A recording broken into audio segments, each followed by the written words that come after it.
Horas, Horas, Horas, Balige Academy dari tepian Danau Toba yang indah hadir untuk membahas ketidakadilan yang dirasakan oleh rakyat jelata seperti kita, ya. Oke, pemirsa, kita akan lanjutkan lagi ya tentang Kanjuruhan, ya, tragedi kemanusiaan ya yang terjadi pada 1 Oktober di 2022 di Malang, ya. Sebelumnya kita sudah membahas ya bagaimana gate atau pintu 13 ini ya dirobohkan ya, yang katanya sebelumnya sudah dijanjikan, disepakati untuk tidak dibongkar, ternyata dibongkar juga ya. Padahal itu adalah TKP kunci ya, yang sisa-sisa bukti yang bisa nanti dipakai untuk pengadilan selanjutnya, untuk keadilan bagi para keluarga korban yang jumlahnya 135 orang tewas ya, karena ditembakkannya gas air mata oleh 11 petugas atau kepolisian ya, petugas polisi ya ke arah tribun gitu ya. Padahal itu sudah melanggar aturan dari FIFA yang melarang penggunaan gas air mata ya, sudah dilarang pun oleh FIFA ya, karena pertandingan tersebut, liga tersebut resmi di bawah FIFA, maka dia harus tunduk oleh aturan FIFA ya, larang penggunaan gas air mata, tetapi tetap juga dibawa gitu. Dan temuan dari TGIPF juga sudah menemukan bahwa yang menyebabkan kematian massal tersebut ya, 135 tewas itu ya, adalah karena ditembakkannya gas air mata. Tetapi ya, pejabat-pejabat kepolisian ya, mulai dari Kapolda Jawa Timur, Kapolres Malang ya, itu tidak tidak malah dimintai tanggung jawabnya, padahal itu udah temuan TGIPF yang diketuai oleh Menteri Koordinator Politik, Hukum dan HAM ya, Pak Mahfud MD saat itu, dan tidak lanjuti sampai saat ini. Kemudian juga kita temuan dari Komnas Kontras ya, Komnas HAM atau Kontras itu, bahwa 3 jam 20 menit lebih ya durasi video itu dihapus ya, disengaja dihapus gitu loh. Sampai saat ini juga belum ada yang bertanggung jawab untuk dihapusnya ya, karena dihapusnya 3 jam lebih, itu hampir 3,5 jam lebih durasi video 3 jam CCTV. 21 menit 54 detik temuan dari TGIPF. 1 menit temuan dari TGIPF juga ya, di lobi utama dan di parkir gitu. Bayangkan, itu sangat penting ya, scientific evidence malah dihapus, dan sampai saat ini tidak ada yang bertanggung jawab atas dihapusnya digital evidence tersebut ya. Ini adalah kasus rekayasa yang maha besar juga ya, sama seperti kasus KM50 ya, dibongkarnya rest area KM50 yang merupakan TKP kunci ya. Video CCTV katanya tidak terkirim ke server ya, yang diakui secara sepihak oleh Yoga Trianggoro ya, Direktur Operasional Jasa Marga Toll Road saat itu, tanpa backup data atau evidence ya, scientific evidence-nya. Jadi diterima saja oleh hakim ya. Jadi inilah ya rekayasa yang perlu kita ungkap dan harusnya ditindaklanjuti oleh Kementerian HAM sekarang yang dipimpin oleh kakak Natalis Vigai ya. Harus ini Pak, kedua kasus besar ini harus menjadi prioritas pada kementerian Anda gitu. Jangan minta anggaran 20 triliun tanpa ada prioritas apa nanti yang akan dilakukan, kasus-kasus apa yang akan ditangani dengan anggaran yang 20 triliun nanti tahun 2025 kalau direalisasikan. Kan harusnya ada roadmap ya kan, ada peta jalannya gitu. Apa prioritasnya ya? Saya rekomendasikan sebagai warga biasa ya, pembayar pajak ya, 2 kasus ini dulu utamakan Pak Natalis Pigai, karena banyak sekali kejanggalan ya, banyak sekali ya bau-bau rekayasa yang sangat kuat gitu. Terus untuk video kali ini kita akan bahas tentang temuan Kontras ya. Kontras itu bahwa polisi mengancam keluarga korban tragedi Kanjuruhan ini ya, di mana keluarga tersebut mengajukan otopsi gitu ya. Jadi ada ancaman di situ. Inilah bau rekayasa semakin kuat, Pak Kakak Natalis Piga ya. Oke, kita dengarkan dulu ya apa detailnya lewat berita tersebut ya. Oke, lanjut. Diambil dari Kumparan News tanggal 18 Oktober 2022 dengan tajuk Kontras, polisi ancam keluarga korban tragedi Kanjuruhan yang ajukan otopsi. Salah satu keluarga korban tragedi Kanjuruhan yang mengajukan permohonan otopsi mengalami dugaan intimidasi dari pihak kepolisian. Pihak kepolisian lagi ya mengintimidasi. Sama seperti kasus Gamma ya.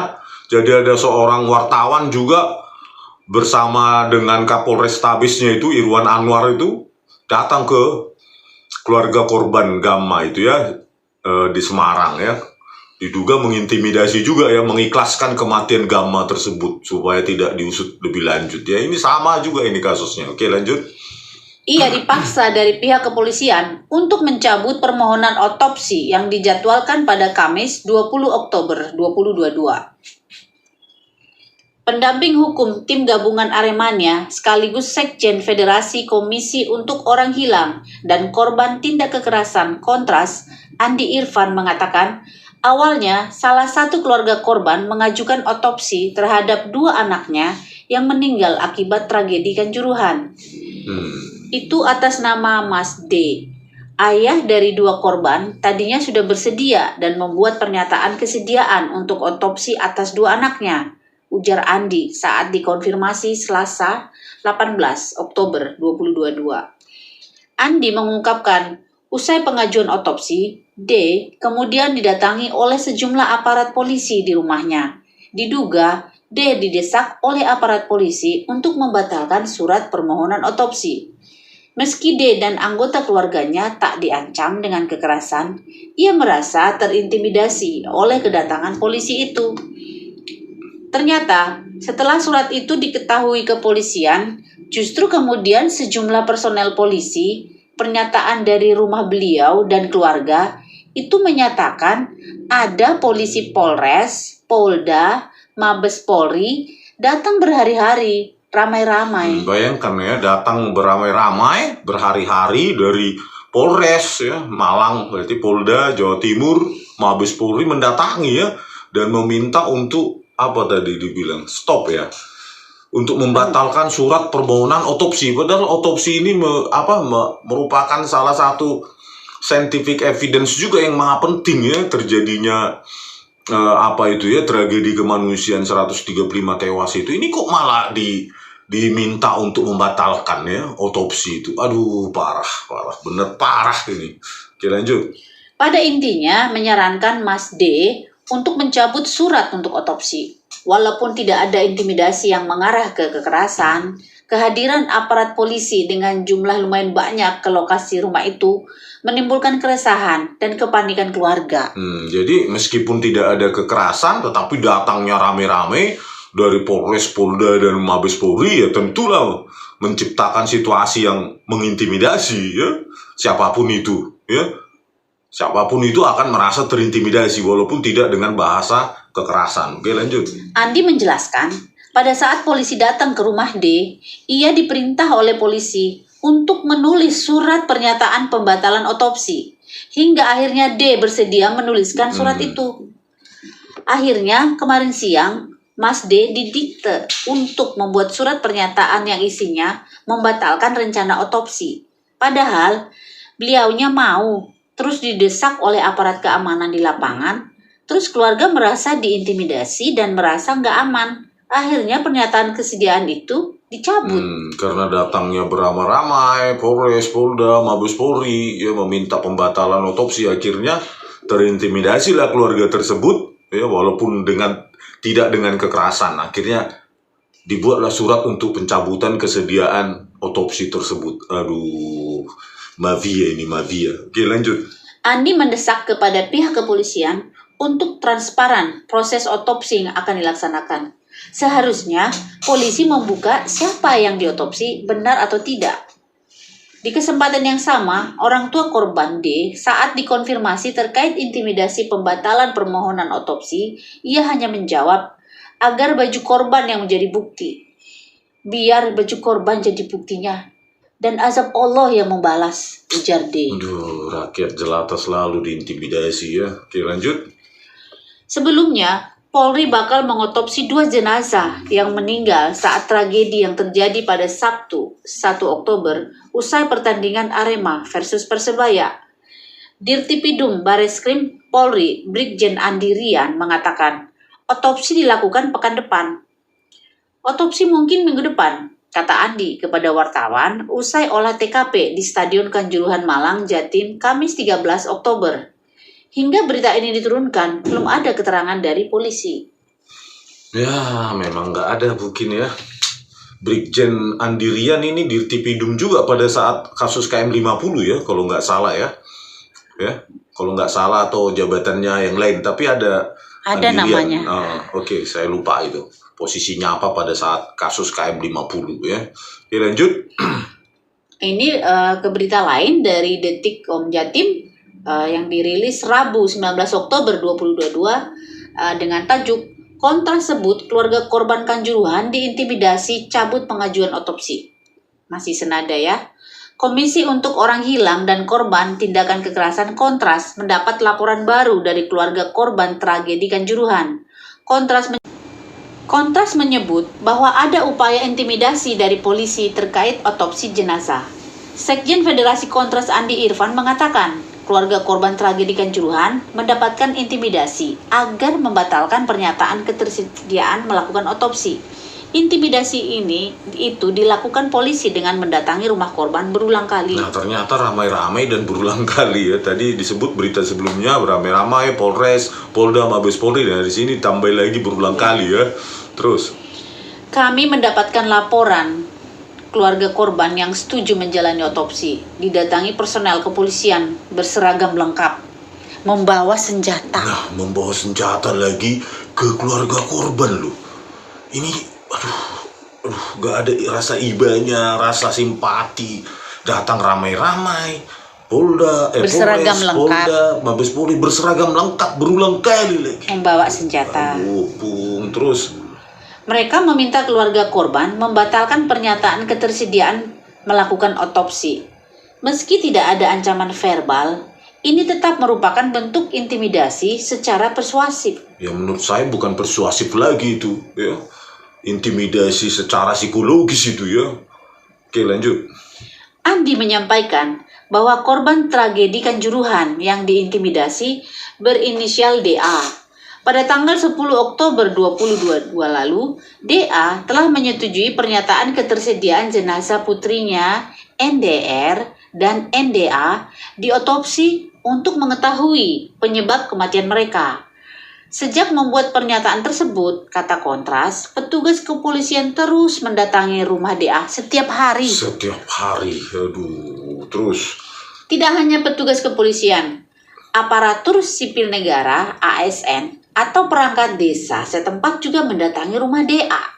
Kedatangan mereka dengan satu tujuan yang sama, yakni meminta agar DA membatalkan surat ketersediaan melakukan otopsi terhadap jenazah kedua putrinya yang menjadi korban tragedi Kanjuruhan. Jadi bukan hanya aparat kepolisian datang berulang kali, ya, Polres, Polda, Mabes Polri, ya, berseragam lengkap, membawa senjata.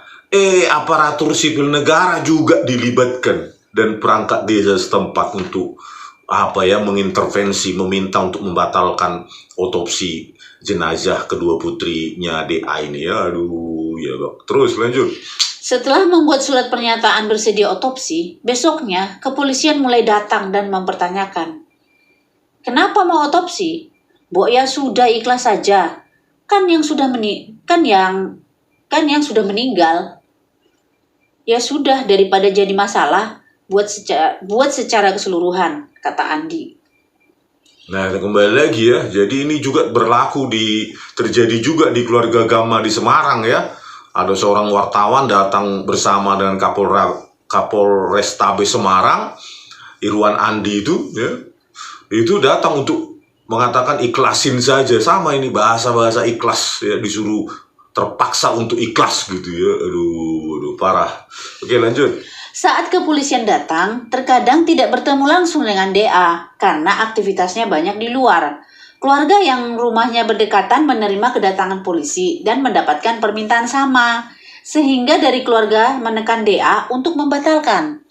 Karena keluarga besar ada tekanan dari kepolisian. Terus lanjut.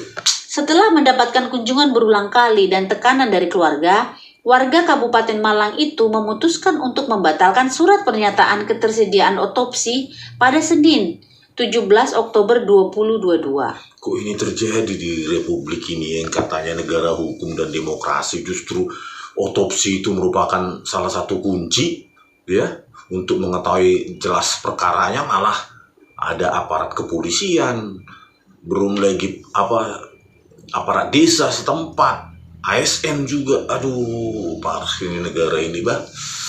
Parah. Oke, lanjut. Ini ada artikel tapi kontra dengan yang tadi ya. Saya ambil dari suara.com News, Kamis 20 Oktober 2022 dengan tajuk TGIPF bantah keluarga korban Kanjuruhan diintimidasi polisi saat batalkan otopsi. Kabar mengenai keluarga korban tewas tragedi Kanjuruhan yang diintimidasi polisi saat mengajukan otopsi turut ditelusuri Tim Gabungan Independen Pencari Fakta TGIPF. Berdasarkan penelusuran TGIPF, batalnya proses otopsi terhadap korban meninggal dalam tragedi Kanjuruhan dan dipastikan tidak ada intimidasi dari pihak kepolisian terhadap keluarga korban.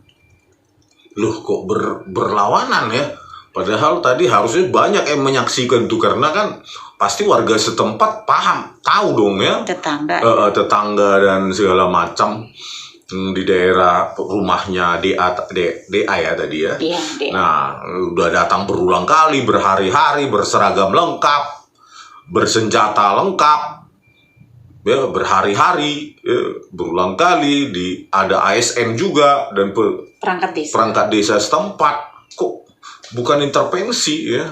Aneh juga TGIPF ini ya. Oke, lanjut. Bukan intervensi. Mungkin pada saat pembuatan konsep draft pembatalan, keluarga tidak paham sehingga ada anggota yang menuntun. Karena pembatalan itu juga hak keluarga, kata perwakilan TGIPF Armet Wijaya dalam keterangan tertulis yang diterima Antara di Jakarta, Kamis. Armet menjelaskan, TGIPF melakukan penelusuran mendatangi Devi Atok, ayah kandung korban meninggal tragedi Kanjuruhan, Natasha 18 tahun dan Naila 13 tahun di Desa Krebet, Kecamatan Bululawang, Kabupaten Malang, Rabu 19 Oktober 2022. Itu ya. Jadi itulah keterangan yang berbeda ya. Menurut kontras tadi ya, datang berhari-hari, berulang kali, bersenjata lengkap, ya berseragam lengkap dari Polres Malang, Polda Jawa Timur, terus Mabes Polri dan ASN dan aparat perangkat desa setempat juga terlibat untuk mengikhlaskan kematian kedua putrinya ya, Devi Atok ini. Tetapi malah dibantah sendiri oleh TGIPF. Makanya video sebelumnya saya pikir ini temuan TGIPF ini tidak juga ditindaklanjuti ya. Udah begitu pun kok menjadi kontraproduktif ya. Mengatakan alasannya sangat tidak masuk akal TGIPF ini. Bukan intervensi. Mungkin pada saat pembuatan konsep draft pembatalan, keluarga tidak paham sehingga ada anggota yang menuntun. Karena pembatalan itu juga kok mesti didatangi gitu loh. Pertanyaannya kan itu. Kenapa harus didatangi beramai-ramai, berseragam lengkap, bersenjata lengkap, melibatkan ASN dan perangkat desa di sini loh. Apanya ya? Aneh ini TGIPF ini. Ya, bukan untuk menelusuri kebenaran yang sejati, kebenaran yang hakiki untuk para korban ini, keluarga korban mencari keadilan, tapi malah membantah. Ya bagaimana nggak mengintervensi kalau datangnya beramai-ramai? Secara psikologis pun, kalau melihat polisi bersenjata lengkap, jangan-jangan sampai bawa tank mungkin. Kita nggak tahu. Bersenjata lengkap, berseragam lengkap. Apa tujuannya kalau nggak mengintimidasi secara psikologis ya? Ini aneh nih TGIPF ini. Armet Wijaya. Aduh, parah. Oke ya, kita akan lanjutkan membahas tentang Kanjuruhan ya, untuk menyuarakan kembali ya agar Kementerian HAM yang sekarang sudah mandiri, yang keluar dari Menteri Hukum dan HAM ya dulunya, sekarang sudah kementerian yang mandiri ya. Artinya apa? Ketika kalian di Kementerian HAM sudah mandiri, maka kalian bisa prioritas pada isu-isu penegakan HAM yang besar ya, ketidakadilan dan kejahatan terhadap kemanusiaan yang besar, terutama ini yang dua ini, KM 50 dan Kanjuruhan. Prioritaskan itu ya, sebelum kalian membuat permintaan 20 triliun. Kami ingin tahu ya, anggaran 20 triliun yang kalian minta itu ya, Kakak Natulus Pigai, apa program besarnya, roadmapnya apa terhadap dua kasus ini ya. Kami tunggu, jangan cuma 20 triliun. Oke, mungkin rakyat bersedia memberikan 20 triliun kepada kementerian Anda ya, dari pajak dan keringat kami sebagai rakyat pembayar pajak. Tetapi roadmapnya apa untuk kedua kasus ini ya, kami tunggu Kakak Natulus Pigai ya. Oke, sekian dulu dari kami, Baligi Academy di tepian dan Toba yang indah. Horas!